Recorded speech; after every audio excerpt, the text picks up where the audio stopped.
انتظامیہ میں قابل اور بہترین لوگوں کا انتخاب کیا۔ 3 ماہ میں وہ کام کر چکے جو کچھ لوگ 4 سے 8 سال میں نہیں کر سکتے۔ امریکی صدر ڈونلڈ ٹرمپ کا وائٹ ہاؤس میں ایسٹر ڈنر کی تقریب سے خطاب۔ کہا، امریکہ کے سنہری دور کا آغاز 5 نومبر سے ہوا۔ 5 مہینے پہلے امریکہ کی وہ عزت، خوف اور دبدبہ نہیں تھا جو آج ہے۔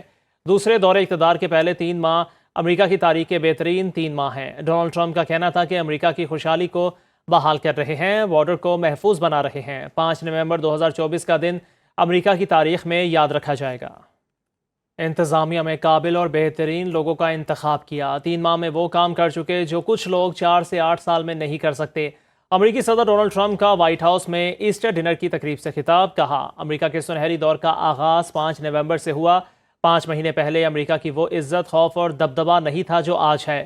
دوسرے دور اقتدار کے پہلے 3 ماہ امریکہ کی تاریخ کے بہترین 3 ماہ ہیں۔ ڈونلڈ ٹرمپ کا کہنا تھا کہ امریکہ کی خوشحالی کو بحال کر رہے ہیں، بارڈر کو محفوظ بنا رہے ہیں۔ 5 نومبر 2024 کا دن امریکہ کی تاریخ میں یاد رکھا جائے گا۔ ٹرمپ انتظامیہ کا محکمہ صحت کے لیے مختص بجٹ میں 40 ارب ڈالر کی کمی کا فیصلہ۔ امریکی اخبار کے مطابق ٹرمپ انتظامیہ وفاقی بجٹ اور صحت کے پروگرامز کے بجٹ میں کمی کرنے کی کوشش کر رہی ہے۔ محکمہ صحت اور انسانی خدمات کے ثوابدیدی اخراجات میں تقریباً 1/3 کٹوتی کی جائے گی۔ محکمہ صحت کی انسانی خدمات کے لیے مختص رقم کی فنڈنگ کم کی جائے گی۔ چینی صدر کا دورہ ملائیشیا، وزیر اعظم انور ابراہیم سے ملاقات کی۔ چینی صدر کا ایشیائی ممالک سے عالمی کشیدگی کے خلاف مزاحمت کا مطالبہ۔ چینی صدر شی جن پنگ نے کہا، ایشیائی ممالک کو عالمی بین الاقوامی نظام کو بہتر بنانے کے لیے جغرافیائی یک طرفہ اقدامات کے خلاف یکجا ہونا پڑے گا۔ عالمی نظام تجارت کے نظام کو درست کرنے کی ضرورت ہے۔ خبر ایجنسی کے مطابق چین امریکہ تجارتی جنگ کے بعد شی جن پنگ کا دورہ جنوب مشرقی ایشیائی ممالک سمیت دنیا کو اس بات کا یقین دلانا ہے کہ چین امریکہ سے بہتر شراکت دار ہے۔ ملائیشیا کے دورے سے قبل چینی صدر نے ویتنام اور کمبوڈیا کا دورہ کیا۔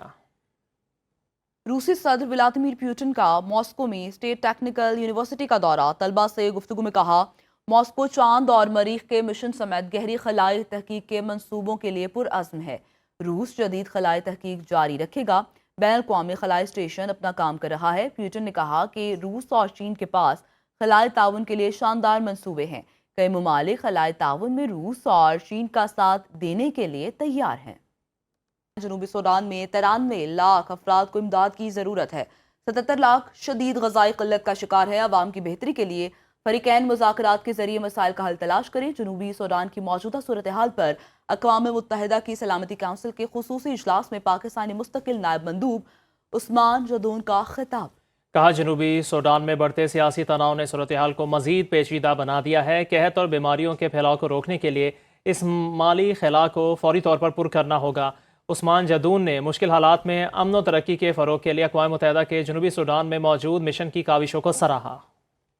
امریکہ میں مقیم تارکین وطن کو ڈیپورٹ کرنے کا معاملہ۔ ٹرمپ انتظامیہ اور عدالت آمنے سامنے۔ امریکی وفاقی جج کا ٹرمپ انتظامیہ کے خلاف توہین عدالت کی کارروائی کا انتباہ۔ جج جیمز بوسبرگ نے کہا، مسلسل حکم عدولی پر ٹرمپ انتظامیہ کے خلاف توہین عدالت کی کارروائی کی جا سکتی ہے۔ تارکین وطن سے متعلق فیصلے کی جان بوجھ کر خلاف ورزی کی گئی۔ عدالت اپنی مرضی نہیں بلکہ قانون کے مطابق فیصلہ کرتی ہے۔ ٹرمپ انتظامیہ نے عدالت کے روکنے کے باوجود وینزویلا کے 200 تارکین وطن کو ایل سلواڈور بھیج دیا۔